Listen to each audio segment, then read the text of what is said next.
नमस्कार। ओम कम्युनिकेशन द्वारा संस्कृत पर्व वाघमाधुरी 2021 बीजा दिवसे आप सौનું स्वागत है। त्रिदिवसीय संस्कृत महाकाव्यों महोत्सव में आज बीजा दिवसे भारवीकृत किरातार्जुनीयम विषे मान्य श्री सुचिताबेन वक्तव्य आपशे, तेमज महागकृत शिशुपाल वधम विषे मान्य श्री हर्षदेव माधव साहेब वक्तव्य आपवाना छे। वक्तव्योनी शरूआत करिए ए पहला आपणे कार्यक्रमनी शरूआत श्लोकगानथी करीशुं। तो हूँ मान्य श्री आराधनाबेन शोधने विनंती करूँ कि आप आओ अने श्लोकगानथी कार्यक्रमनो उगाड़ करो। मान्य श्री आराधनाबेन।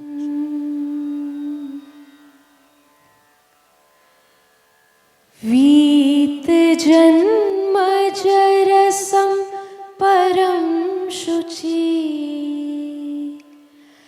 ब्रह्मण पदमुपैतुमिच्छताम्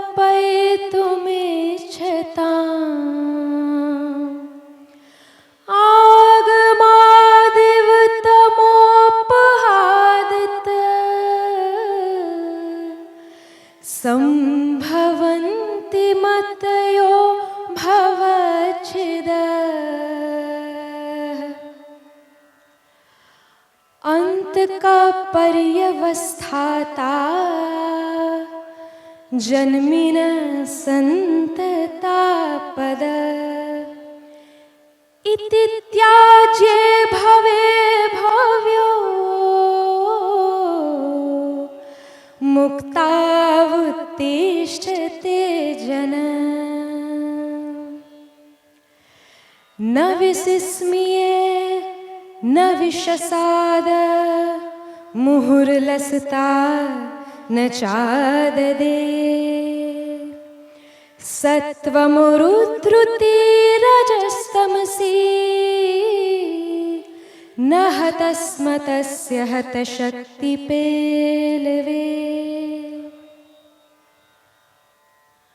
भवन्ति ते सभ्यतमा विपश्चिता मनोगतं वाचि निवेशयन्ति ये नयन्ति तेष्वाप्युपपन्ननैपुणा गभीरमर्थं कतिचित् प्रकाशताम्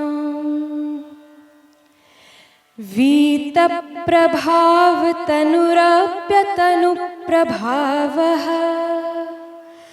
प्रत्याचकांक्ष जैनीं भुजवीर्यलक्ष्मीम् अस्त्रेषु भूतपतिनाथ ऋतेषु जिष्णु वर्षिष्यतादिनकृतेव जलेषु लोकः प्रसेदिवासं न तमापकोपः कुतः परस्मिन् पुरुषे विकारः आकारवैषम्यमिदं च भेजे दुर्लक्ष्यचिह्ना महता हि वृत्तिः अभिलषत उपायं विक्रमं कीर्तिलक्ष्म्यो असुगममरिसैन्यैः अङ्कमभ्यागतस्य जनक इव शिशुत्वे सुप्रियस्यैकसूनो अविनयमपि सेहे पाण्डवस्य स्मरारि विस्मितः सपदि तेन कर्मणा क्षयकरः परः पुमान् क्षेप्तु काममवनौतमक्लमम् निष्पिपेष परिरभ्य वक्षसा प्राप्यते यदिह दूरमगत्वा यत् फलत् प्रत्यागत्य परलोकगताय तीर्थमस्ति न भवार्णवबाह्यम् सार्वकामिकं ऋते भवतस्तत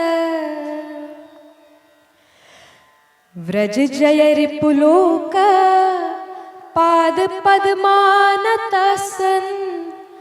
गदित इति शिवेन श्लाघितो देवसङ्घैः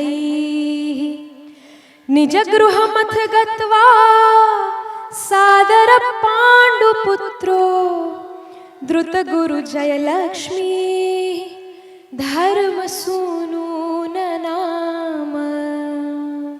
धन्यवादः। આભાર આરાધનાબેન. હવે હું માન્ય શ્રી સુચિતાબેન અને માન્ય શ્રી હર્ષદેવ માધવ સાહેબને વિનંતી કરું કે મંચ ઉપર આવીને પોતાનું સ્થાન ગ્રહણ કરે. આપણે બંને વક્તાઓને ખૂબ તાળીથી એમનું અભિવાદન કરીશું. આવો, આપનું સ્વાગત છે સર.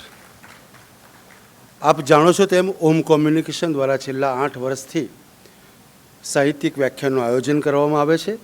છેલ્લા 4 વર્ષથી દિવંગત સાહિત્યકારોના જન્મદિનની ઉજવણી કરવામાં આવે છે. તેમજ સાહિત્યના વિશિષ્ટ કાર્યક્રમો જેમ કે સાહિત્ય પંચામૃત, ગુજરાતી આત્મકથાના 150 વર્ષની ઉજવણી, પર્યુષણ સાહિત્ય પર્વ અને સળંગ 3જા વર્ષે આપણે સંસ્કૃત પર્વનું પણ આયોજન કરી શક્યા છે. આયોજન કરેલ તમામ કાર્યક્રમો યુટ્યુબમાં આપ સાહિત્ય વિમર્શમાં જોઈ શકો છો. આ કાર્યક્રમ છે એ પણ ટૂંક સમયમાં એ ચેનલ દ્વારા આપ માણી શકશો.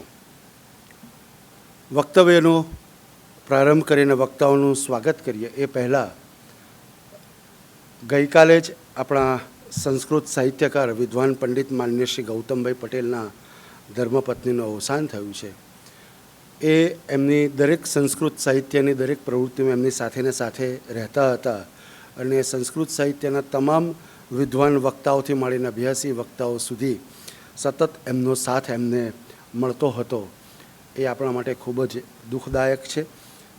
તો એમના આત્માને શાંતિ માટે આપણે થોડીક ક્ષણો આપણે મૌન પાડીશું. તો આપશ્રીને વિનંતી કે જ્યાં બેઠા છો ત્યાં પોતાના સ્થાન ઉપર ઊભા રહીને આપણે થોડીક ક્ષણ મૌન પાડીશું.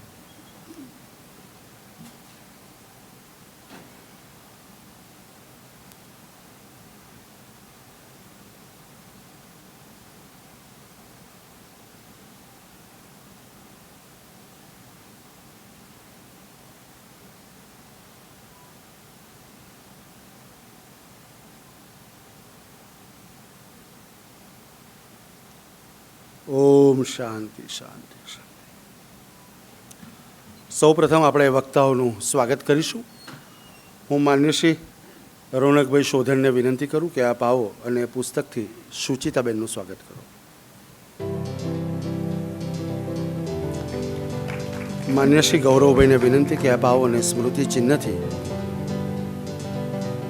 ગૌરવભાઈને વિનંતી કે આપ આવો અને સુચિતાબેનનું સ્મૃતિ ચિહ્નથી સ્વાગત કરો.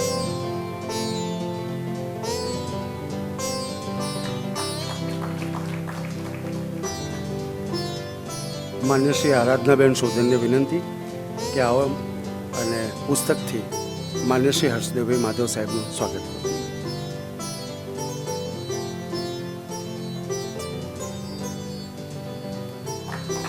માન્ય શ્રી મુકુંદભાઈ દવેને વિનંતી કે મંચ ઉપર આવીને સ્મૃતિ ચિહ્નથી હર્ષદેવભાઈ સાહેબનું સ્વાગત કરો.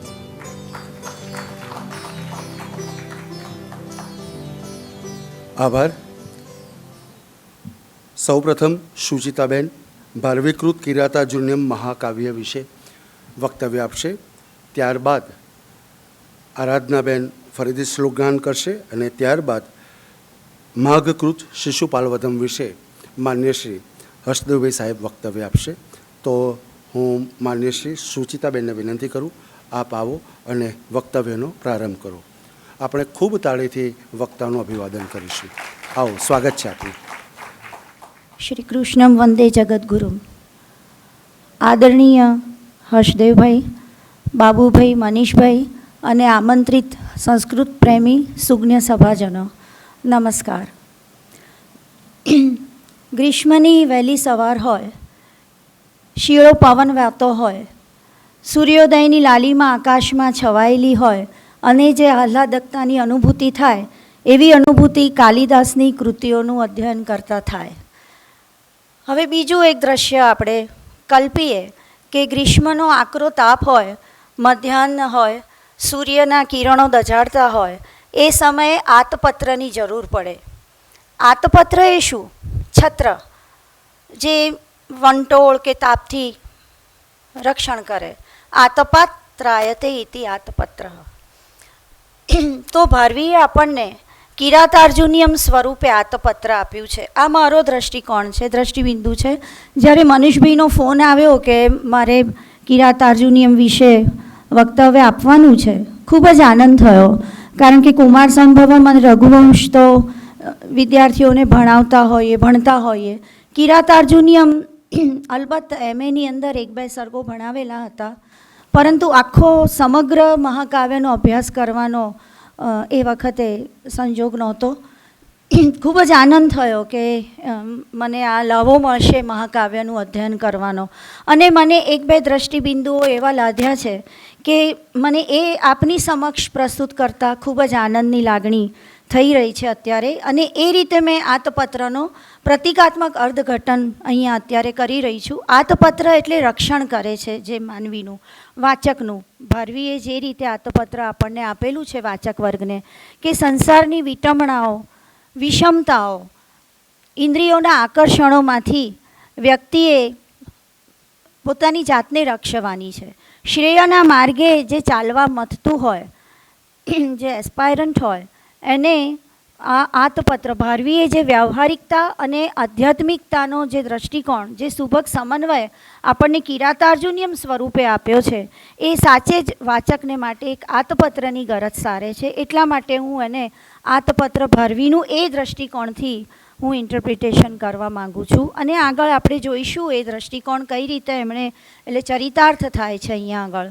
હવે પરંપરા પ્રમાણે આતપત્ર ભારવી એ જે એમને બિરુદ મળેલું છે, એ એમણે જે કાવ્યાત્મક જે શ્લોકો આપણને આપેલા છે એમાં આતપત્રનો શું અદ્ભુત સુંદર કાવ્યાત્મક પ્રયોગ કરેલો છે. 2 શ્લોકો છે.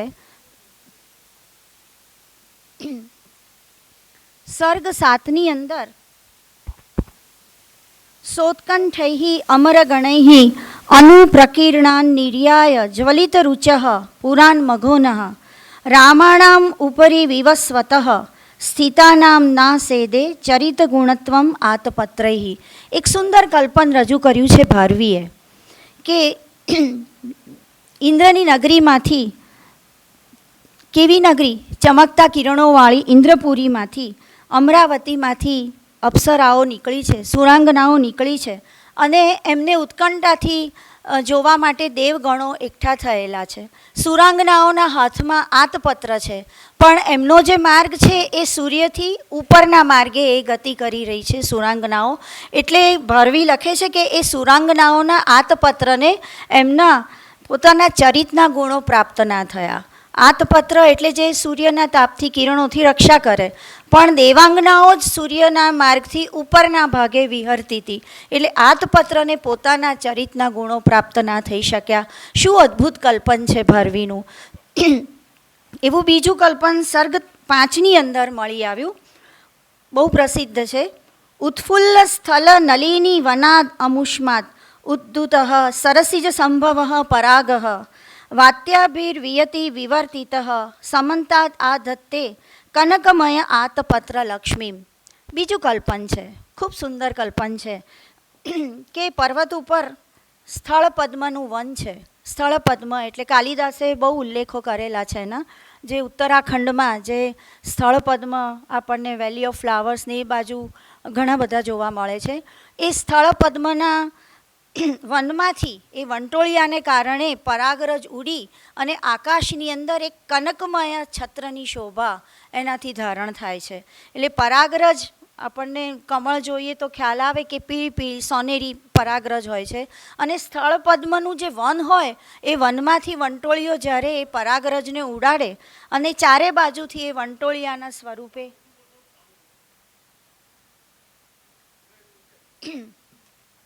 એ જે પરાગરજનો જે સમૂહ છે એ સુવર્ણના છત્રની શોભાને ધારણ કરે છે. આ પણ ખૂબ સુંદર કલ્પન છે. એટલે આ જે આતપત્ર જે શબ્દ વાપરેલો છે ભારવીએ એના કલ્પનમાં, એ ખૂબ જ શોભનીય આખું કલ્પન રજૂ કરે છે. એટલા માટે કદાચ એને પરંપરાએ આતપત્ર ભારવીનું બિરુદ આપેલું છે. એક બીજો ઉલ્લેખ કરવો ઘટે કે કાલિદાસનું જે મહાકાવ્યો છે એ ભાવપક્ષને રજૂ કરે છે. જ્યારે ત્યારબાદ જે બૃહત્રયી તરીકે પ્રખ્યાત છે 3 મહાકાવ્યો, ભારવીકૃત કિરાતાર્જુનિયમ, માઘકૃત શિશુપાલવધમ, જે સાહેબ આપણી સમક્ષ રજૂ કરશે એનું વક્તવ્ય, અને શ્રી હર્ષ રચિત નૈષધીય ચરિતમ. તો આ કલાપક્ષની કૃતિઓ છે. એ આપણે સુવિદિત છે કે ભાવપક્ષની કૃતિઓ સહૃદયોના વાચકના ની ઉર્મિઓને, લાગણીઓને સ્પર્શી જાય છે, જ્યારે કલાપક્ષની કૃતિઓ બુદ્ધિને સ્પર્શે છે. હવે ભારવીનું આ જે કૃતિનું અધ્યયન કરતાં મને એવું લાગ્યું કે ભારવી એ સંધિકાળના કવિ છે. એટલે એમની કૃતિમાં ભાવપક્ષની પણ લાક્ષણિકતાઓ જોઈ શકાય છે, કલાપક્ષની લાક્ષણિકતાઓ પણ જોઈ શકાય છે. સિફતથી એ એક ભાવપક્ષમાંથી કલાપક્ષમાં સંક્રાંત થતા હોય એવું એનું અધ્યયન કરતા લાગે. મહાકાવ્યો એટલે શું? દંડીએ, આચાર્ય દંડીએ એના લક્ષણો ખૂબ વિગતવાર આપ્યા છે. આપણે એમાં અત્યારે બહુ ડિટેલમાં નહીં જઈએ, પણ સર્ગબંધો મહાકાવ્યમ ઉચ્યતે તસ્ય લક્ષણમ આશીર નમસ્ક્રિયા વસ્તુ નિર્દેશો વાપી તન્મુખમ, એનાથી એમણે બધા લક્ષણો સમજાવવાની શરૂઆત કરી છે. હવે કિરાતાર્જુનિયમને એ પ્રમાણે આપણે મૂલવીએ તો 18 સર્ગોમાં એમનું કથાનક જે મહાભારતના વનપર્વમાંથી લીધું છે, મહાભારતના વનપર્વના એ 27થી 41 પર્વો સુધી એનું આખું જે કથાનક છે એને ભારવીએ કિરાતાર્જુનિયમનો ઓપ આપેલો છે. એનું કથાવસ્તુ પ્રસિદ્ધ ઇતિહાસમાંથી લેવામાં આવેલું છે. મહાભારત એ પ્રસિદ્ધ ઇતિહાસ છે. એના નાયક જોઈએ તો અર્જુન એ ખૂબ જ શૂરવીર, ક્ષત્રિય, તેજસ્વી, સાત્વિકતાપૂર્ણ એવો નાયક છે. એ જેને ફળ પ્રાપ્તિ થાય છે, ટૂંકમાં મહાકાવ્યમાં અંતે જે ફળ પ્રાપ્તિ થાય છે એ અર્જુન છે, નાયક છે. અને એ ફળના દાતા શિવ, દેવો કે દેવ મહાદેવ, એટલે શિવ એ ફળના દાતા છે. એટલે એ રીતે પણ એના લક્ષણોની પરિપૂર્ણતા છે. વળી એના વર્ણનો જોઈએ તો મહાકાવ્યના નિયમ પ્રમાણે ઘણા બધા વર્ણોનો એક ઘટાટોપ છવાયો છે કિરાતાર્જુનિયમમાં. એમાં પર્વત, વન, સૂર્યોદય, સૂર્યાસ્ત, ચંદ્રોદય, નગર, ઝરણા, જલક્રીડા, સુરત ક્રીડા, જે નિયમ પ્રમાણે જે બધા વર્ણનો છે એ આપણે જોઈશું કે વર્ણનોની ભરમાર ભારવીએ કિરાતાર્જુનિયમમાં ખડી કરી દીધી છે. અલંકારો, એ શબ્દાલંકારો, અર્થાલંકારો, અને એ શબ્દાલંકારોમાં તો એમણે એમની એક ખૂબ જ હસ્તગત સિદ્ધિ છે ભારવીની, જે આપણે જોઈશું કે ઘણા બધા શબ્દાલંકારોનું એમણે 15મા સર્ગમાં તો આખો સર્ગ જ શબ્દાલંકારોથી ખચિત એમણે રજૂ કરેલો છે. અર્થાલંકારો પણ છે. એમાં ખાસ કરીને અર્થાંતરન્યાસ ભારવીએ જે એમની વ્યવહારિક કુશળતા જે રજૂ કરી છે એ પદે પદે આપણે અર્થાંતરન્યાસ સ્વરૂપે જોઈ શકીએ છીએ. ઉપમા છે, ઉત્પ્રેક્ષા છે, નિદર્શના છે, ઘણા બધા અલંકારો કિરાતાર્જુનિયમની શોભામાં અભિવૃદ્ધિ કરે છે. રસની વાત કરીએ તો વીર રસ એ મુખ્ય છે કિરાતાર્જુનિયમમાં. એ ઉપરાંત શૃંગાર રસ છે, શાંત રસ છે, અદ્ભુત રસ છે, રૌદ્ર રસ છે, અને છેલ્લે ભક્તિ રસની હું વાત કરવા જવાની છું. એ ભક્તિ રસ પણ ખૂબ જ બહેલાવ્યો છે એમણે છેલ્લા સર્ગોની અંદર શિવની સ્તુતિ કરતા. એ ખૂબ જ આંખે ઉડીને બાજે તેવું, એટલે રસનું પ્રસ્તુતિકરણ પણ અદ્ભુત છે. વર્ણનો છે, વૃત્તાંતો છે, સંવાદો છે. અંદર મહાકાવ્યમાં સંવાદો કાલિદાસે ખૂબ સુંદર આપ્યા છે. ભારવીએ એનાથી પણ અધકેરા ચઢિયાતા એવા સંવાદો રજૂ કરેલા છે. ધર્મ, અર્થ, કામ અને મોક્ષ, આ પુરુષાર્થોની સિદ્ધિમાંથી એક ધર્મ, કારણ કે જે પાશુપત અસ્ત્રની સિદ્ધિ માટે અર્જુન જે તપ કરે છે એ ધર્મ કાજે છે. અને જે મહાભારતનું યુદ્ધ થવાનું છે એ તો ધર્મયુદ્ધ છે. ધર્મયુદ્ધ છે. ધર્મક્ષેત્રે કુરુક્ષેત્રે સમવેતાયુત્સવ, જે ભગવદ્ ગીતાનો પ્રથમ શ્લોક છે. એટલે ધર્મને કાજે એમણે યુદ્ધ માટે પાશુપત અસ્ત્રની નું મેળવવા માટે એણે આ તપ આદરવાનો છે, એ જે વાત કિરાતાર્જુનિયમમાં મળી આવે છે. આ ઉપરાંત કલ્પાંતર સ્થાયી એ તો બહુ મોટો ગુણ છે કિરાતાર્જુનિયમનો, અને સૈકાઓ વીત્યા પછી પણ આજે પણ આપણે એનો અભ્યાસ કરીએ છીએ. આમ ટૂંકમાં જોઈએ તો મહાકાવ્યના લગભગ બધા જ લક્ષણોથી પરિપૂર્ણ એવું આ મહાકાવ્ય છે. ભારવીનો પરિચય મેળવીએ તો સામાન્યતઃ પ્રાચીન કવિઓએ આત્મશ્લાઘાના ભયથી પોતાનો પરિચય આપવાનું ટાળ્યું છે, જે કાલિદાસ બાબતે બન્યું છે, ભાસ અંગે બન્યું છે, અને એને કારણે દંતકથા અને એનો બધી જાળાઓ ગૂંચાઈ જાય છે એમના જીવનને આજુબાજુ. ભારવી વિશે વાત કરીએ તો એમના દંડીની જે ગદ્યકાર પ્રસિદ્ધ દંડી થઈ ગયા દશકુમાર ચરિતમના કરતા, એમના ભારવી આ પ્રપિતામહ થાય. એટલે એમની જે અવંતી સુંદરી કથા કે અવંતી સુંદરી સારમાંથી આપણને થોડી ઘણી જે માહિતી મળે છે એ પ્રમાણે ભારવી એ કૌશિક ગોત્રના નારાયણ સ્વામીના પુત્ર હતા. એમનું જન્મનું સ્થાન આનંદપુર હતું, પણ પાછળથી નાસિક બાજુ સ્થળાંતર કરી ગયા હતા. એમની કૃતિનો અભ્યાસ કરતાં આપણને એની ભૌગોલિકતાની વિશિષ્ટતાનો ખ્યાલ આવે છે કે એમણે પદે પદે લગભગ દરેક સર્ગની અંદર હાથીનો ઉલ્લેખ કરેલો છે. જે કાલિદાસમાં જે ફૂલો ફ્લોરા એન્ડ ફોના જોઈ શકાય છે એ ભારવીમાં પણ જોઈએ છે. એમાં કમળોનો ઉલ્લેખ સ્થળે સ્થળે કરેલો છે લગભગ બધા સર્ગની અંદર, અને હાથીઓનો ઉલ્લેખ કરેલો છે. તે આપણે ભારતની ભૌગોલિકતાને જોઈએ તો નાસિક એટલે મહારાષ્ટ્ર અને કર્ણાટક એની બોર્ડર ઉપર હાથીઓ ખાસા એનું જોવામાં આવે છે. એટલે શક્ય છે કે નાસિક બાજુ સ્થળાંતર કરી ગયા હોય, એ મુદ્દો અહીંયા ધ્યાન ખેંચે તેવો છે. ભારવીનું નામ હતું દામોદર, પણ સૂર્ય સમાન તેજસ્વી વ્યક્તિત્વને કારણે ભાષા રવિ એ રીતે ભારવી એવું એમને ઉપનામ મળેલું હતું. પ્રસિદ્ધ ગદ્યકાર દંડીના તેઓ પ્રપિતામહ થાય. એટલે ભારવીના 3 પુત્રો પૈકી એક મનોરથના પુત્ર વીરદત્ત, અને વીરદત્તના પુત્ર એ આચાર્ય દંડી. એટલે એ રીતે આપણને લાગે કે અવંતી સુંદરી કથા એ જે આચાર્ય દંડીનું પુસ્તક છે, મનાય છે, ઘણો મતભેદ છે પણ મનાય છે પુસ્તક. એમાં જે આપણને થોડી ઘણી જે માહિતી મળે છે એ જોતાં એ બરાબર લાગે છે, એક ઓથેન્ટિક લાગે છે કે આ માહિતી બરાબર હશે. આ ઉપરાંત ઐહોલના શિલાલેખની અંદર એમના સમય વિશેનું અનુસંધાન આપણને મળે છે કે ઈસવીસન 550થી 610 વચ્ચેનો ગાળો એ ભારવીનો સમય ગણી શકાય. ઘણા બધા મતો છે, પણ આ શિલાલેખનો મત હું અહીંયા કોટ કરવા માંગીશ. બાણ એમનો ઉલ્લેખ નથી કરતા. કદાચ શક્ય છે કે સમકાલીન હોય તો એ ઉલ્લેખ ના કર્યો હોય, પણ શિશુપાલ વધના રચયિતા માઘે એમનાથી પ્રભાવિત થયેલા છે ને એમનાથી સ્પર્ધાત્મક રીતે એમણે શિશુપાલ વધમની રચના કરી છે. તો સુપેરે એ જ્ઞાત હશે ભારવી એમને, એવું આપણે જોઈ શકીએ છીએ. હવે ભારવીની આ એકમાત્ર કૃતિ કિરાતાર્જુનિયમ છે, અને એને કારણે એ પ્રસિદ્ધિને વર્યા છે. તો કિરાતાર્જુનિયમની એવી કઈ કઈ વિશેષતાઓ છે કે જેને કારણે ભારવી આટલા બધા પ્રસિદ્ધ થઈ ગયા. એમના ઘણા બધા એમને અંજલિ આપતા બધા શ્લોકો આપણને મળે છે. એક તો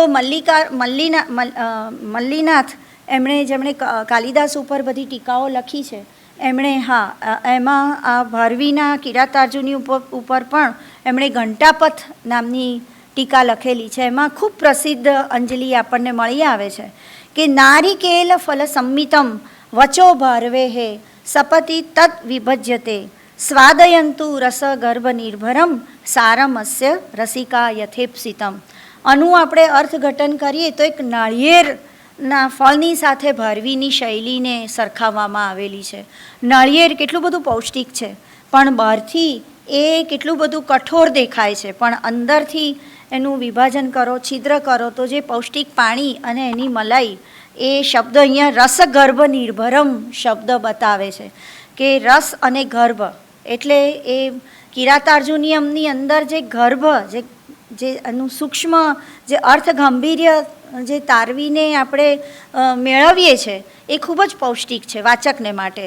એટલે આ રસિકા યથેપ્સિતમ, રસિકજનો એનો યથેપ્સિતમ ઈચ્છા પ્રમાણે એનો સ્વાદ લઈ શકે છે. એ બહુ ભવ્ય અંજલિ આપવામાં આવી છે ભારવીને. બીજું તો ખૂબ જ પ્રસિદ્ધ એની પંક્તિ છે, ઉપમા કાલિદાસસ્ય ભારવેહે અર્થ ગૌરવમ દંડીનઃ પદ લાલિત્યમ માઘે સંતિ ત્રયો ગુણાહ. વળી પ્રકૃતિ મધુરા ભારવી ગિરહ કહેવામાં આવ્યું છે. પ્રકૃતિથી મધુર એવી ભારવીની વાણી છે. તો શારદા તનય લખે છે કે તાદાત્મ્યમ ભાવરસયોહો ભારવી સ્પષ્ટ મુચિવાન. એટલે ભાવ અને રસનું તાદાત્મ્ય એ ભારવીની શૈલીમાં જોઈ શકાય છે.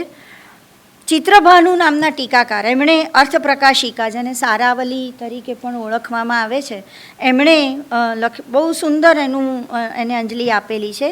ગભીરતા ભારવી ભારતીષુ યા પ્રસન્નતા ચ અનુપદમ પ્રતીયતે ઇયત્તયા તામ અવગંતુમ ઉદ્યતો ધ્રુવમ સુધા સિંધુ તલમ દિદૃક્ષતે. ખૂબ સુંદર અંજલિ આપેલી છે કે ભારવીના પદોની ગહનતા અને પ્રસન્નતાનો તાગ મેળવવો, એને મેળવવાનો જે પ્રયત્ન કરે છે એ સમુદ્રના તળિયાને જોવાની ઈચ્છા કરે છે. એટલે સમુદ્ર કેટલો અનંત અપાર એવું સમુદ્રનું જળ છે, એમાં તો મરજીવા બનીને અંદર ડૂબકા મારીને જેટલા મોતી મળે એટલા પ્રાપ્ત કરી શકાય. એટલે એનું તળિયું મેળવવું બહુ મુશ્કેલ છે. કોક જ વિરલો એ તળિયાને પ્રાપ્ત કરી શકે. એટલે એનું અર્થ ગાંભીર્ય છે, એની પ્રસન્નતા છે, જે સૂક્ષ્મ રીતે આપણને પ્રાપ્ત થાય છે, એ માટેની આ પ્રશંસા છે, એ આપણે જોઈ શકીએ છીએ. હવે કૃતિનો આપણે પરિચય મેળવીએ તો એનું કથાવસ્તુ મહાભારતના વનપર્વમાંથી લેવામાં આવ્યું છે. સુવિદિત હશે ઘણા બધાને આ વનપર્વની વાત, કે જુગારની અંદર જે હારી ગયા પછી પાંડવો પ્રતિજ્ઞાની સિદ્ધિ માટે એ દ્વૈત વનમાં જાય છે.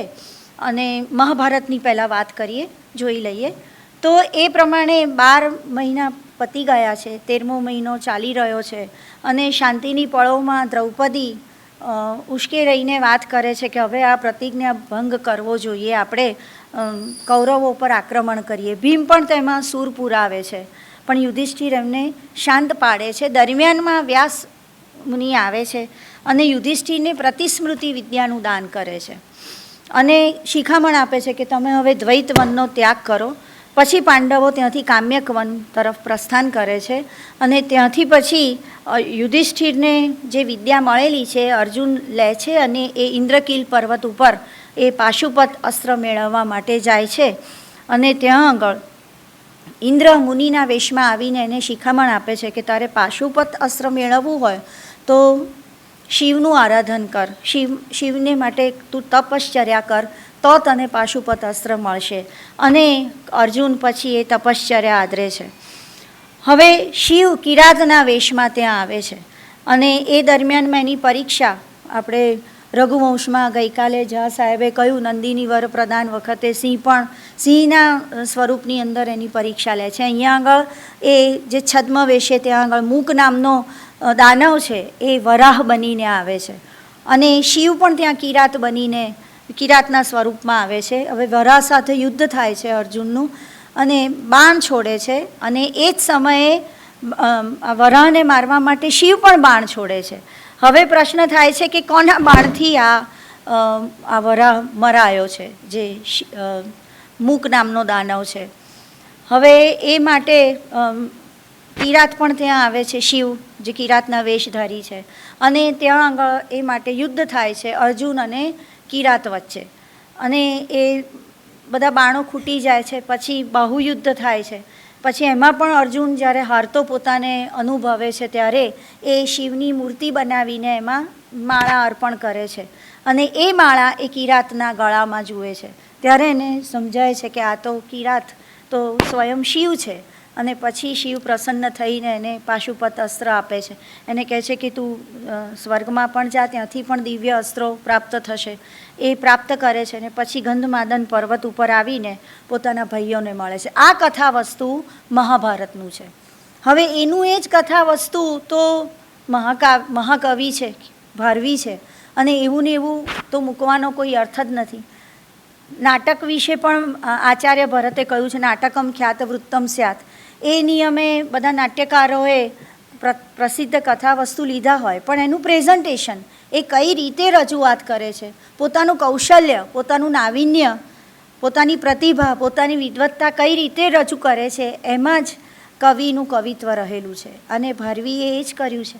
એમાં એના વર્ણનો, એના અલંકાર વૈભવ, એનું વિદ્વત્તા, એમનું વ્યવહારિક ડાપણ, એમનો આધ્યાત્મિક દૃષ્ટિકોણ, એ બધું અંદર એનું સંયોજન કરીને એક પરિષ્કૃત શૈલી, જેવી રીતે કાલિદાસે મહાભારતમાંથી શાકુંતલનું કથા વસ્તુ લીધું, પણ એ તો કહેવાય છે કે કથિરમાંથી કંચન બની ગયું છે. એ એમની પરિષ્કૃત શૈલી, પારસમણીના સ્પર્શે એક સુંદર એક અનુપમ કૃતિ તૈયાર થઈ. એવી રીતે ભારવી વિશે પણ કહી શકાય કે આ મહાભારતના જે કથાનકમાંથી એણે પરિષ્કૃત શૈલીથી કિરાતાર્જુનીયમનું સર્જન કરેલું છે. તો એ કઈ કઈ બાબતો છે એ આપણે અંદર અવગાહન કરીએ કૃતિનું તો ખ્યાલ આવે. મહાકાવ્યનો ઉઘાડ નાટકીય ઢબે થયો છે. પરિવર્તન કર્યા છે ભારવીએ. એમાં મૂળ કથાની અંદર તો એ બેઠેલા છે ને વ્યાસનું આગમન થાય છે વગેરે સંવાદ થાય છે.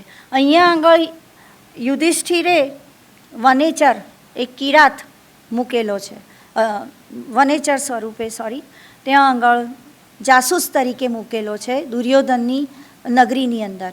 અને એ જાસૂસ દુર્યોધન કઈ રીતે શાસન કરી રહ્યો છે રાજ્યનું, એ આવીને માહિતી આપે છે. એટલે ખૂબ જ નાટકીય ઢબે કિરાતાર્જુનીયમનો આરંભ થયેલો છે. અહીંયા આગળ લખવામાં આવેલું છે, મલ્લીનાથે ટીકામાં લખ્યું છે કે વનેચરસ્ય યુધિષ્ઠિર પ્રાપ્તિ રૂપમ વસ્તુ નિર્દેશન કથામ ઉપક્ષિપતિ. એટલે વસ્તુ નિર્દેશથી મહાકાવ્યનો ઉઘાડ થયેલો છે, નાટકીય ઢબે કરેલો છે. અને વનેચરના સ્વરૂપે જાસૂસ આવે છે અને દુર્યોધન કઈ રીતે બહુ કુશળતાથી શાસન કરી રહ્યો છે એ માહિતી આપી રહ્યો છે. આ ખૂબ જ એક નાટકીય પરિવર્તન છે. બીજું પરિવર્તન દુર્યોધનનો અહીંયા આગળ સુયોધન તરીકે ઉલ્લેખ કર્યો છે. આપણને ખબર છે કે ભાસે ઉરુભંગની અંદર દુર્યોધનને સુયોધન તરીકે રજૂ કર્યો છે. ભારવીએ પણ અહીંયા સુયોધન, ભલે એણે છદ્મવેશે એક કુટિલતાથી પોતાને સુયોધન તરીકે રજૂ કરેલો છે, પણ બહુ સારી રીતે કુશળતાથી રાજ્ય કરી રહ્યો છે. એ સાંભળીને યુધિષ્ઠિર જે દ્રૌપદી અને ભીમને જણાવે છે એ ખૂબ જ ક્રોધિત થઈ જાય છે કે દુર્યોધન જે દુષ્ટ છે છતાં આ રીતે સારી રીતે કુશળતાથી શાસન કરી રહ્યો છે, આપણે હવે એના ઉપર આક્રમણ જ કરવું જોઈએ. સંવાદ ત્યાં રજૂ થાય છે. એમાં ભારવીએ એની રાજકીય જે એનું વૃત્તાંત બનાવેલું છે અને એનું રાજધર્મનું જે એની વિદ્વત્તા છે, જે બધા પારિભાષિક શબ્દો છે એ પણ રજૂ કર્યા છે. અને સંપૂર્ણ 2 સર્ગો આની અંદર જ એમણે રાખેલા છે. રાજકીય વૃત્તાંતની અંદર એમનું રાજકીય કાવા દાવાનું જે જ્ઞાન છે એ રજૂ કર્યું છે સંવાદોની અંદર. ત્યારબાદ એટલે આ 2 પરિવર્તનો ખૂબ જ ધ્યાનાકર્ષક છે. હવે વ્યાસનું જે આગમન થાય છે અને જે મૂળ કથાની અંદર યુધિષ્ઠિરને વિદ્યા આપે છે, અહીંયા આગળ એ સીધું ગુપ્ત મંત્ર અર્જુનને આપે છે અને એ દ્વારા તપ કરીને એ શસ્ત્રો મેળવવા જણાવે છે. અહીંયા યક્ષનું પાત્ર ભારવીએ ઉમેર્યું છે. યક્ષ આવે છે, એને લઈ જાય છે સીધો ઇન્દ્રકીલ પર્વત ઉપર અર્જુનને, અને ત્યાંથી પાછા ફરી જાય છે. યક્ષ ત્યાંથી જતા રહે છે ત્યાં આગળ. અને ત્યારબાદ જે શિવને પ્રાપ્ત કરવા માટે એ તપ શરૂ કરે છે. એ વનેચરો એ તપ જોઈને ખૂબ જ અચંબિત થઈ જાય છે કે એનું જે એપિયરન્સ છે એ તો ક્ષત્રિય છે, એણે કવચ ધારણ કરેલા છે, ધનુષ્ય છે, અને આ તપ કઈ રીતે કરી શકે એમને ખબર નથી પડતી. આશ્ચર્ય થાય છે અને ઇન્દ્ર પાસે જાય છે અને કહે છે કે આ કઈ વ્યક્તિ, આ કોણ છે, અમને ખબર નથી પડતી, આ તપ કરી રહ્યો છે. અને ઇન્દ્રનો તો પુત્ર જ છે અર્જુન, એટલે મનમાં તો આનંદિત થાય છે કે ઠીક છે તપ કરી રહ્યો છે, પણ પછી સ્થૂળ રીતે કહે છે કે તમે હવે આપણે એના તપનો ભંગ કરવા માટે આયોજન કરે છે. અપ્સરાઓને મોકલે છે કે તમે જઈને એનો તપ ભંગ કરો. અપ્સરાઓ ત્યાંથી પ્રસ્થાન કરે છે, આવે છે ત્યાં આગળ. અને ભારવીએ ખૂબ જ 7થી તે ખાસ્સા સર્ગો એણે 10 સુધીનો વ્યાપ કર્યો છે. અપ્સરાઓનું આગમન થાય છે, ગંધર્વો આવે છે અને અકાળે બધી ઋતુઓ મોરી ઉઠે છે. આપણે ઋતુ સંહારની અંદર ઋતુઓનું વર્ણન જોયું કાલિદાસનું. અહીંયા આગળ પણ ઋતુઓનું વર્ણન છે. ઘણું બધું સમાંતર આપણને જોઈ શકાય છે. અને ત્યાં આગળ પછી ઇન્દ્ર એટલે અર્જુનનો જે સંયમ છે એની પરીક્ષા થાય છે, પણ અર્જુન ડગતો નથી એમાં. અને અપ્સરાઓને બધા નિરાશ થઈને પાછા ફરી જાય છે. અને ત્યાં આગળ પછી મુનિઓ પાછો તપ આદરે છે. એટલે તપ તો ચાલુ જ હોય છે, પણ એનો ભંગ નથી થતો તપનો. અને પછી મુનિઓ આશ્ચર્યચકિત થઈ જાય છે કે આ કઈ જાતનું તપ છે અર્જુન કરી રહ્યો છે. તો શિવ પાસે જઈને કહે છે કે આ અદ્ભુત તપ કરી રહ્યો છે, કોણ છે વ્યક્તિ અમને ખબર નથી.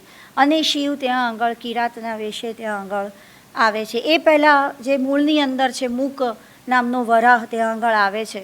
એ ત્યાં આવીને એનું તપ ભંગ કરવા માટે પાછું ડાયવર્ટ થાય છે ત્યાં આગળ, ને પાછા બાણ વર્ષા થાય છે.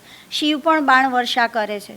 વનેચરો ત્યાં આગળ શિવ એ વખતે છુપા વેશે છે, પણ વનેચર આવે છે કે આ કયા બાણથી વરાહ મરાયો છે.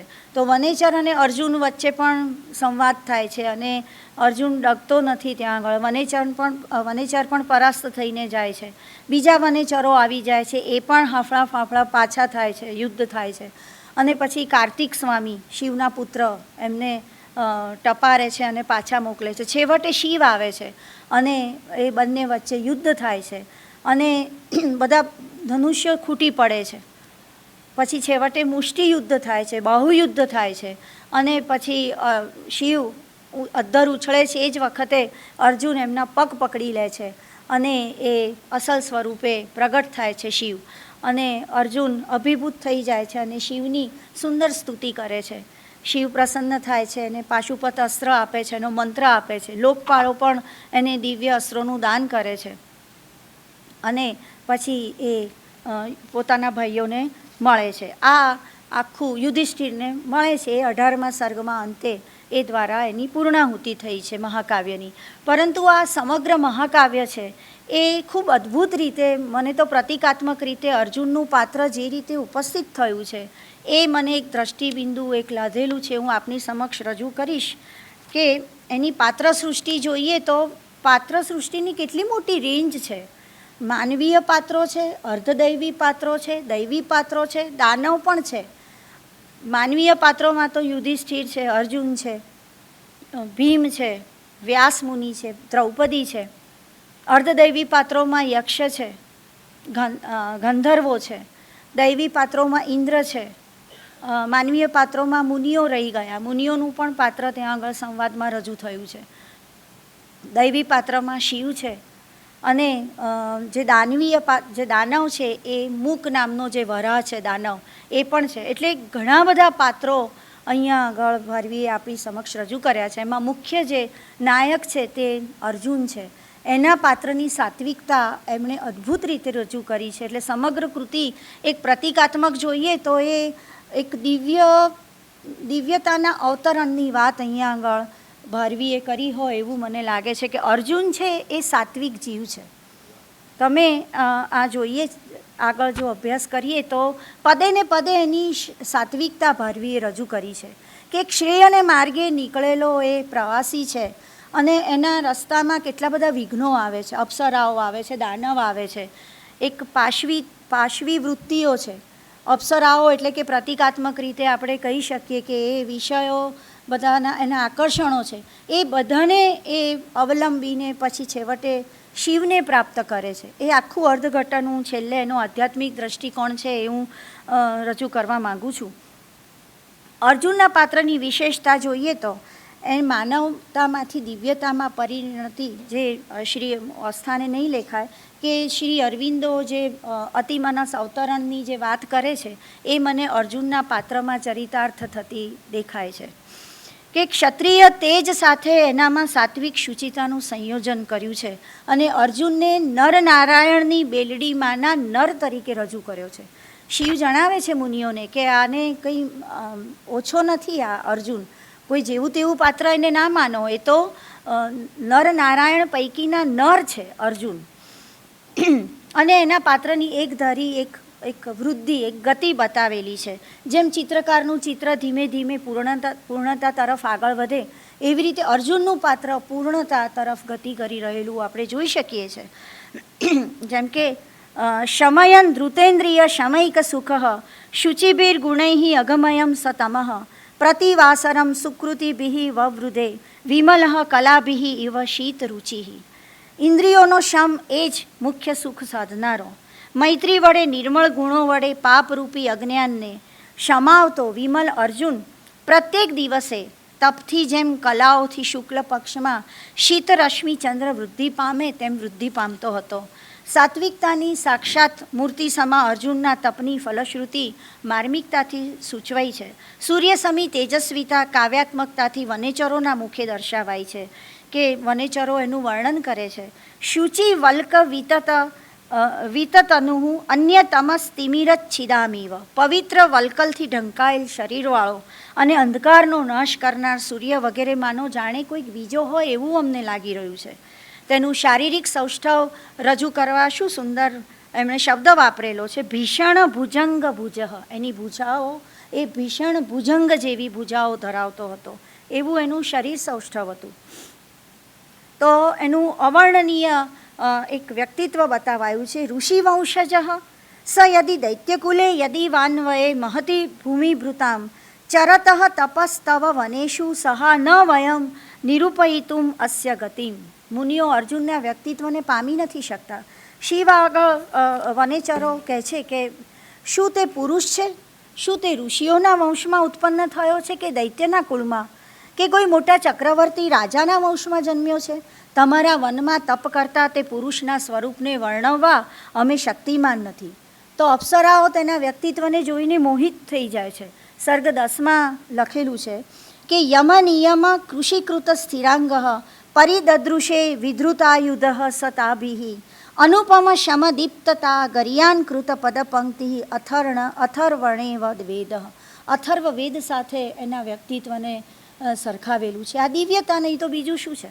એ કહે છે કે જેના અંગો યમ નિયમથી કૃશ થયા હોવા છતાં પણ સુદૃઢ હતા, જેણે શસ્ત્ર ધારણ કરેલા હતા, તેવો તે અર્જુન અનુપમ શાંતિ અને ઉગ્રતાથી શ્રેષ્ઠતાવાળો તથા વશિષ્ઠે રચેલી પદપંક્તિઓવાળો અથર્વવેદ હોય તેમ અપ્સરાઓએ અર્જુનને જોયો.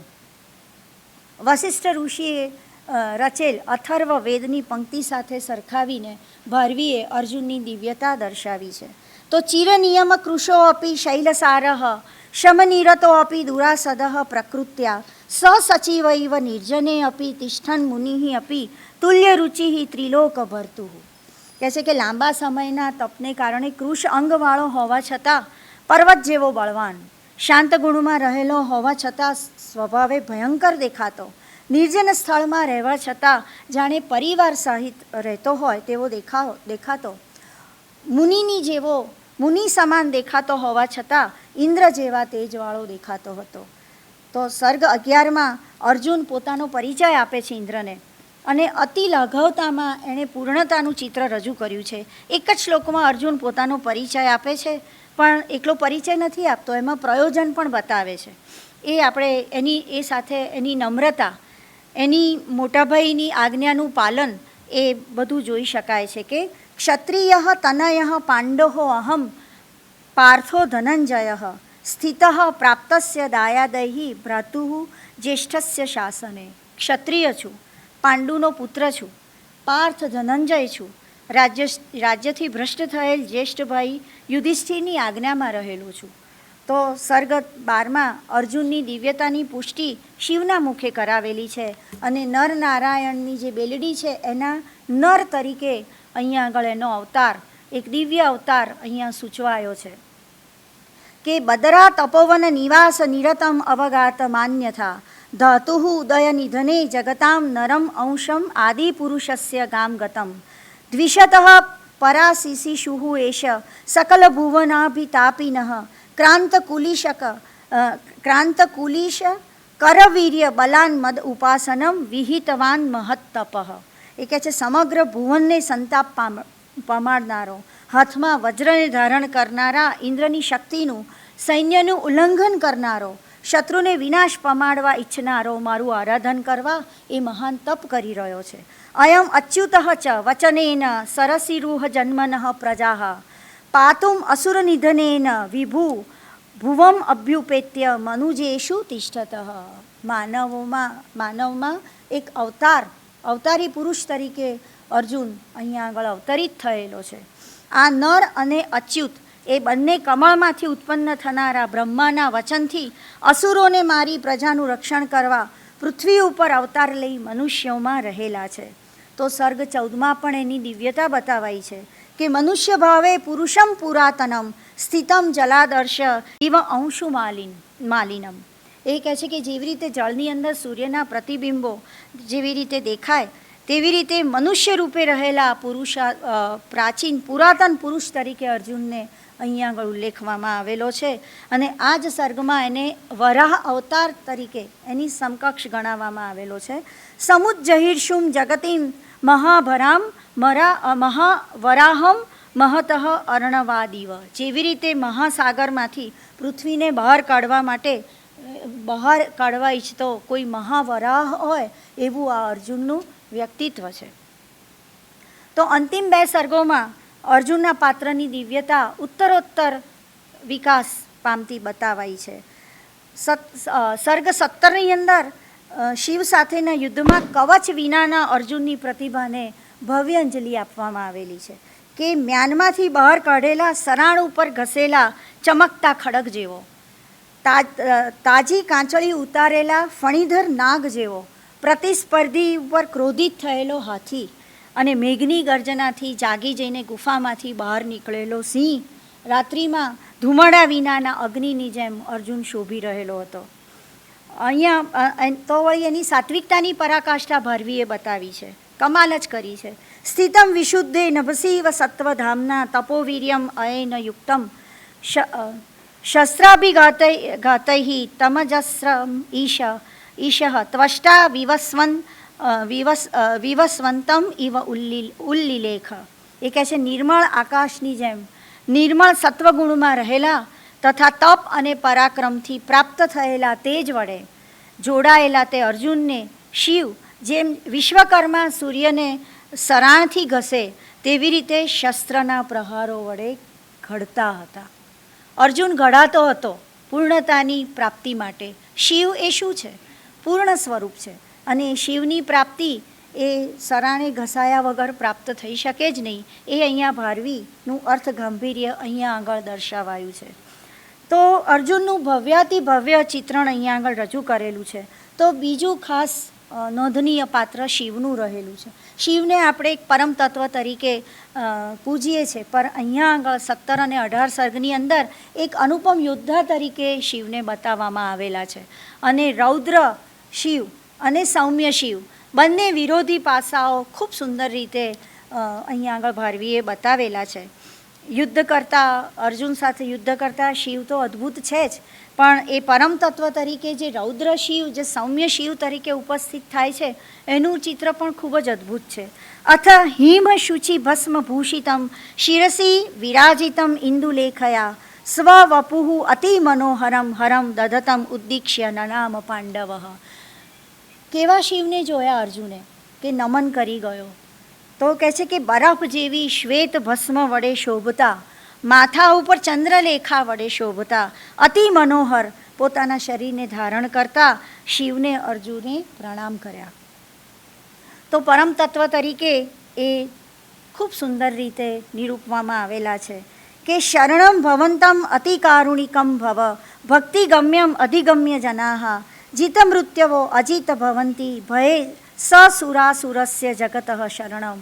હે ભવ, અતિશય દયાવાન, માત્ર ભક્તિથી જ સહેલાઈથી પ્રાપ્ત થઈ શકો તેવા આપ રક્ષકને પ્રાપ્ત કરી મૃત્યુને જીતનારા અને અસુર સહિત જગતની આપત્તિમાં પોતે જ રક્ષણ કરનારા બને છે. તવ ઉત્તરીયમ કરીચર્મ સાંગજમ જ્વલન મણિ સારશનમ મહાન અહિ સ્રગાસ્ય પંક્તિ શવ ભસ્મ ચંદનમ કલા હિમાંશો સમમ ચકાસતી. ગજચર્મ ઉપવસ્ત્ર છે, ચમકતા મોટા મણીઓયુક્ત સર્પોની કટી મેખલા છે, માથાની મુંડમાળા એ ગળાનો હાર છે, શબની ભસ્મ એ ચંદન અને ચંદ્રની કળા એ બેઉ સમાન રીતે શોભે છે. આમ શિવ અને અર્જુનનું પાત્ર અહીંયા મુખ્ય બે પાત્રો છે. તો ગૌણ પાત્રો જે બીજા છે દ્રૌપદી, તો પ્રથમ બે સર્ગની અંદર ખાસ કરીને પહેલા સર્ગમાં એનું બુદ્ધિ ચાતુર્ય, એનું સ્વમાન, એની તેજસ્વીતા એ પણ સુપેરે વ્યક્ત કરેલા છે. ભીમનો જુસ્સો એ પણ સારી રીતે દર્શાવેલા છે. અને એમ કહી શકાય કે આ પ્રથમ બે સર્ગમાં દ્રૌપદી, ભીમ અને યુધિષ્ઠિરના જે પાત્રો છે એક માધ્યમ તરીકે રજૂ થયા છે અને એમના માધ્યમ વડે ભારવીએ એમનું રાજકીય જે જ્ઞાન છે રાજકારણનું એ ઉપસ્થિત કરેલું છે અને એ દ્વારા વ્યવહારિક ડાપણ અને રાજનીતિના દાવપેચો કુશળતાથી રજૂ કર્યા છે. હવે આમાં બીજા પાત્રોમાં આપણે ન જતા એમના વર્ણનો નહીં તો રહી જશે. કાલિદાસ વિશે કહેવાય છે કે he has never missed any chance of depicting nature. તો ભારવી વિશે કહી શકાય કે Bharavi has never missed any chance of exhibiting his scholarship. એમણે પદે પદે પોતાનું પાંડિત્ય, પોતાની વિદ્વત્તા રજૂ કરેલી છે. એમાં જે વર્ણનોની ભરમાર એમણે રજૂ કરેલી છે, ખાસ કરીને 7મા સર્ગથી તે છેક 13થી 14 સર્ગો સુધી એમણે સળંગ બધા વર્ણનો રજૂ કરેલા છે, અદ્ભુત વર્ણનો આપેલા છે. એમાં શરદ વર્ણન, હિમાલય વર્ણન અદ્ભુત છે. ઋતુઓ જે ગંધર્વો અપ્સરાઓનું આગમન થાય છે ને અકાળે બધી જ ઋતુઓ અદ્ભુત રસનું નિદર્શન કરીને એમણે જે વર્ણન કરેલા છે અદ્ભુત છે. એમાં ખાસ કરીને કમળ, ડાંગર અને કમળના વન ઉપરથી વહેતો વાયુ, શિરીષ પુષ્પ, કદમ, તમાલ વન, હરિચંદન, આ બધું હિમાલય વર્ણનની અંદર રજૂ થાય છે. દીવાઓ એટલે જે હર્બ્સના બધા દીવાઓ છે, જે ઔષધિરૂપી દીવાઓ, દેવદાર વૃક્ષો, નેતર, કેતકી, ચક્રવાકી, કેસરરજ, બંધુજીવ વગેરે ઉલ્લેખો એમના પ્રકૃતિ વર્ણનને ખૂબ જ આકર્ષક બનાવે છે. તો એક સુંદર મનોરમ એક ચિત્ર ડાંગરનું રક્ષણ કરનારી સ્ત્રીઓનું આપેલું છે. મનોરમમ પ્રાપિતમ અંતરમ ભ્રુવો અલંકૃતમ કેસર રેણુનાણુના અલક્ત તામ્ર અધર પલ્લવ શ્રિયામ સમાનયંતીમિવ બંધુજીવકમ. ડાંગરનું રક્ષણ કરનારી સ્ત્રીઓનું સૌંદર્ય એક પ્રકૃતિના સૌંદર્ય સાથે સમાંતર રીતે એમણે રજૂ કર્યું છે કે સૂક્ષ્મ કેસર પરાગથી રમણીય દેખાતા, મનને આનંદ પમાડતા, બંને ભમ્મરોની વચ્ચે લટકતા બંદૂકના પુષ્પને લાક્ષારસ જેવા લાલ અધર પલ્લવની શોભાની બરોબરી કરતી એ સ્ત્રીઓ હતી. તો હિમાલયનું જે પ્રથમ દર્શન છે અદ્ભુત છે. એ કહે છે કે ઇતિ કથયતિ તત્ર ન અતિ દુરાદ અથ દદૃશે પિહિતોષ્ણ રશ્મિ બિંબ વિગલિત જલભાર શુક્લ ભાસામ નીચ ઇવ અંબુમુચામ નગાધિરાજ.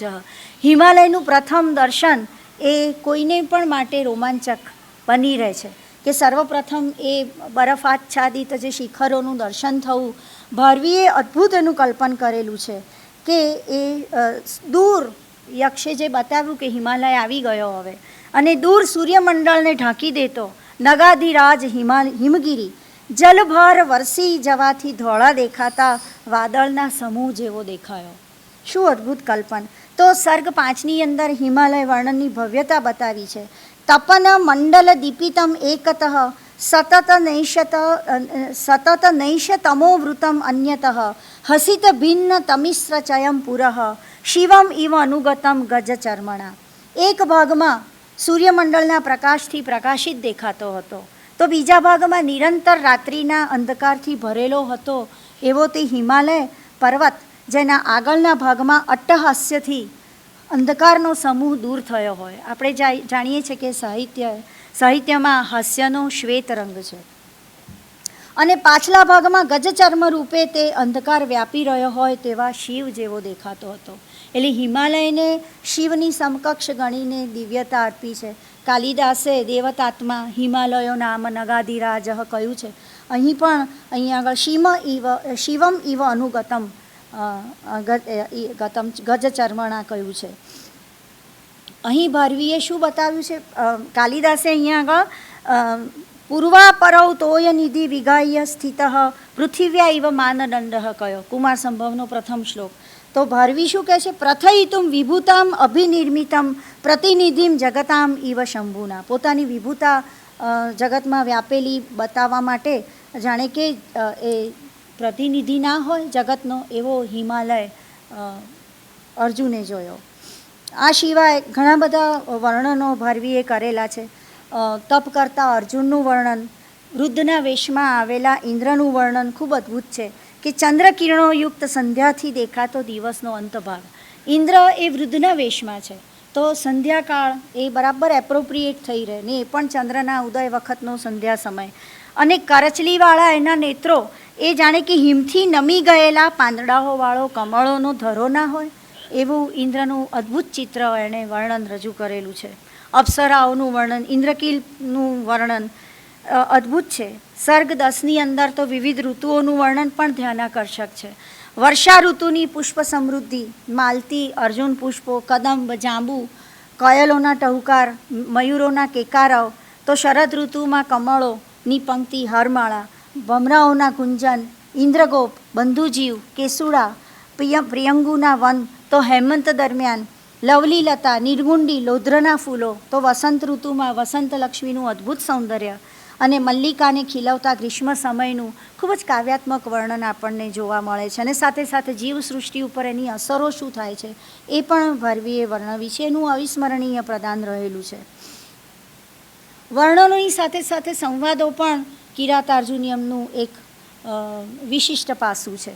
ઘણા બધા સંવાદો આપેલા છે, આપણે એમાં વિશેષમાં નહીં જઈએ, પણ ખાસ કરીને યુધિષ્ઠિર અને ગુપ્તચરનો સંવાદ, યુધિષ્ઠિરનો દ્રૌપદી અને ભીમ સાથેનો સંવાદ, અર્જુન અને વૃદ્ધ વેશમાં આવેલા ઇન્દ્રનો સંવાદ, અર્જુન અને વનેચર વચ્ચેનો સંવાદ બધા યાદગાર બની રહ્યા છે. જે દ્વારા ભાવીની અને ઇન્દ્ર સાથેના સંવાદમાં તો એનું અદ્ભુત તર્ક કુશળતા, એનું તર્ક કૌશલ્ય આપણને જોઈ શકાય છે. એ દ્વારા કથાનો વિકાસ પણ એણે સાધ્યો છે સંવાદો દ્વારા. એટલે એક માધ્યમ તરીકે પણ સંવાદોને એમણે ઉપસ્થિત કર્યા છે. હવે શૈલીની વાત કરીએ તો કાલિદાસ વૈદર્ભી શૈલીના સ્વામી ગણાય છે. તો આપણે કહી શકીએ કે ભારવી એ અર્થ ગાંભીર્યના સ્વામી છે. ખૂબ ચાતુર્યથી એમણે એમના જુદા જુદા સર્ગોની અંદર એમની વાણી વિશે સૂચન કરેલા છે. ખૂબ સૂક્ષ્મ છે. થોડા જોઈએ તો સર્ગ 2માં ભીમ દ્રૌપદીની વાણી અંગે કહે છે કે પરિણામ સુખે ગરીયસી વ્યથકે અસ્મિન વચસી ક્ષતૌજસામ અતિ વીર્યવતીવ ભેષજે બહુ અલ્પીયસી દૃશ્યતે ગુણઃ ઇયમ ઇષ્ટગુણાય રોચતામ રુચિરાર્થા ભવતે અપી ભારતી નનુ વક્તૃ વિશેષ નિસ્પૃહા ગુણગૃહ્યા વચને વિપશ્ચિત. ફળ પ્રાપ્ત થઈ હિતકારી, ગંભીરતાવાળી, ક્ષીણ શક્તિવાળાને ભયંકર લાગતી, અલ્પ અક્ષરોવાળી, ઔષધિમાં જેમ આરોગ્ય, બળ, પોષણ વગેરે ગુણો દેખાય તેવા સંરક્ષણ, રાજ્યલાભ વગેરે ગુણો જેવા અનેક ગુણો એનામાં દેખાય છે. આ દ્રૌપદીની વાણી છે, પણ આડકત રીતે સૂક્ષ્મ રીતે એમણે પોતાની વાણીને જ અહીંયા આગળ સૂચવી દીધેલી છે. બીજું ઉદાહરણ જોઈએ તો ઇન્દ્રની વાણી સંદર્ભે અર્જુન કહે છે કે પ્રસાદ રમ્યમ ઓજસ્વી ગરિયો લાઘવાન્વિતમ સાકાંક્ષામ અનુપસ્કારમ વિશ્વગતિ નિરાકુલમ. પ્રસિદ્ધ અર્થવાળા પદોથી રમ્ય લાગતું, સમાસોયુક્ત, અર્થની ગંભીરતાવાળું, સંક્ષિપ્તતાવાળું, પદે પદે આકાંક્ષા ઉત્પન્ન કરનારું, અધ્યાહાર વિનાનું, સમગ્ર અર્થને પ્રતિપાદિત કરનારું દર્શાવે છે. અલંઘ્યત્વાદ જનૈ અન્યૈ ક્ષુભિતોદ્વન્વ ઉર્જિતમ ઔદાર્યાદ અર્થ સંપત્તે શાંતમ ચિત્તમ ઋષેરીવ. હું થોડું ઝડપથી કરીશ કારણ કે હર્ષદેવભાઈને પણ એક મુખ્ય મુદ્દો મારે કહેવાનો રહી જશે તો હું સીધી એના ઉપર આવી જઈશ, પણ આ ખાસ કહેવા લાયક છે. વિવિક્ત વર્ણાભરણા સુખશ્રુતિ પ્રસાદયંતી હૃદયાન્યપી દ્વિષામ પ્રવર્તતે નાકૃત પુણ્ય કર્મણામ પ્રસન્ન ગંભીર પદા સરસ્વતી. આ તો ખૂબ અદ્ભુત શ્લોક છે કે સ્પષ્ટ ઉચ્ચારવાળા અક્ષરોરૂપી આભરણવાળી, સુખમય લાગતા શ્રવણવાળી, શત્રુઓના હૃદયને પણ પ્રસન્ન કરનારી અને વસ્તુ દર્શાવનારા તથા ગંભીર અર્થવાળા પદોવાળી સરસ્વતી પુણ્યકર્મ ના કર્યા હોય તેની પ્રવર્તતી નથી. હવે ઘણું બધું તૈયાર તો છે, પરંતુ સમયના અભાવે હું કહી નથી શકતી. એમનો અલંકાર વૈભવ, એમાં ખાસ કરીને એમણે 15મા સર્ગમાં તો કમાલ જ કરી લીધી છે. ઘણા બધા એકાક્ષરી ચરણ છે, ઓષ્ઠ્ય વર્ણ વિનાનું પણ એમણે શ્લોકો લખેલા છે. એક વ્યંજનનો પણ શ્લોક છે, ઘણા બધા છે, પણ હું અત્યારના સમયના અભાવે કહી શકતી નથી. રસ વૈવિધ્યમાં ખાસ તો વીર રસમાં એમણે એક બીબાઢાળ વીર રસ નથી રજૂ કર્યો. ખૂબ જ એમાં વેગનો અનુભવ આપણે કરી શકીએ છીએ. એનો એક હું શ્લોક આપની આગળ રજૂ કરીશ. ખૂબ અદ્ભુત છે, હું લાલચ રોકી નથી શકતી એની.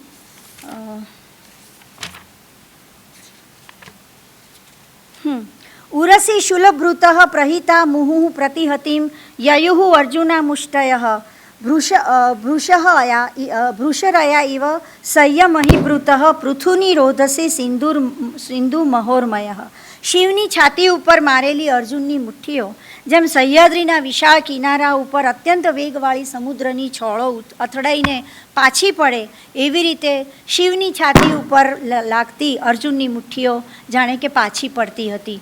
એ દ્વારા એક વેગનું ચિત્ર ભારવીએ ખૂબ સુંદર રજૂ કરેલું છે. આ એક બહુ સુંદર છે.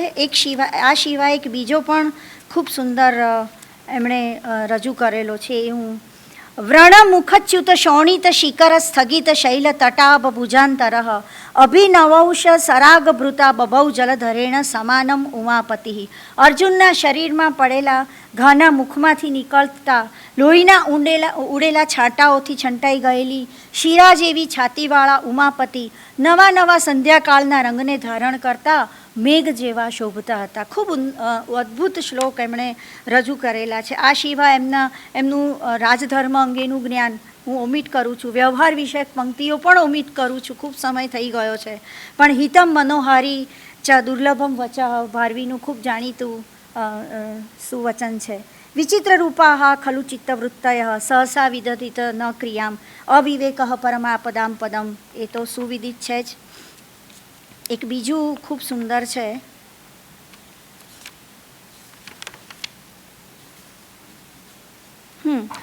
ઓજસાપી ખલુ નૂનમ અનૂનમ ન અસહાયમ ઉપયાતિ જયશ્રી. તેજસ્વી હોવા છતાં સહાય વિનાના પુરુષને જયશ્રી પ્રાપ્ત થતી નથી. એ ખૂબ સુંદર છે. બીજું એક લક્ષ્મી સંદર્ભે વચન છે એમનું. સા લક્ષ્મી ઉપકુરુતે યયા પરેશામ. તે જ લક્ષ્મી છે જે બીજાને ઉપકૃત કરાય જેના દ્વારા. એ ખૂબ સુંદર એમણે વાત કરેલી છે. એ સિવાય હું આધ્યાત્મિક દૃષ્ટિકોણની ટૂંકમાં વાત કરીને મારું વક્તવ્યનું સમાપન કરીશ. અર્થ ગાંભીર્ય સંદર્ભે મને જે મોતી લાદ્યું છે કિરાતાર્જુનિયમમાંથી, એ એમનો આધ્યાત્મિક દૃષ્ટિકોણ છે. જે મેં આગળ વાત કરી કે અર્જુન તો એક પ્રતીક માત્ર છે શ્રેયને માર્ગે આગળ ધપતા સાત્વિક માનવીની. અંતકઃ પર્યવસ્થાતા જન્મિનઃ સંતતાપદઃ ઇતિ ત્યાજ્યે ભવે ભવ્યો મુક્તૌ ઉત્તિષ્ઠતે જનઃ. ઘણા બધા શ્લોકો છે ભારવીની અહીંયા આગળ. એ આધ્યાત્મિક દૃષ્ટિકોણ એમણે રજૂ કરેલો છે. વારંવાર અર્જુનની સાત્વિકતા, ધૈર્ય, અડગ નિર્ધાર, ડુ ઓર ડાય. એ કહે છે ઇન્દ્રને કે કાં તો હું આ પર્વત ઉપર વાદળાની જેમ છિન્ન ભિન્ન થઈ જઈશ, કાં તો હું શિવને પ્રાપ્ત કરીશ, કે મારી પ્રતિજ્ઞાને સમાપ્ત કરીશ. એ એટલે હરિનો માર્ગ છે શૂરાનો, નહીં કાયરનું કામ જોને. એવો જે દ્રઢ નિર્ધાર છે, જે આ આધ્યાત્મિક માર્ગે ગતિ કરે છે, એ અર્જુન એ ચરિતાર્થ કરે છે.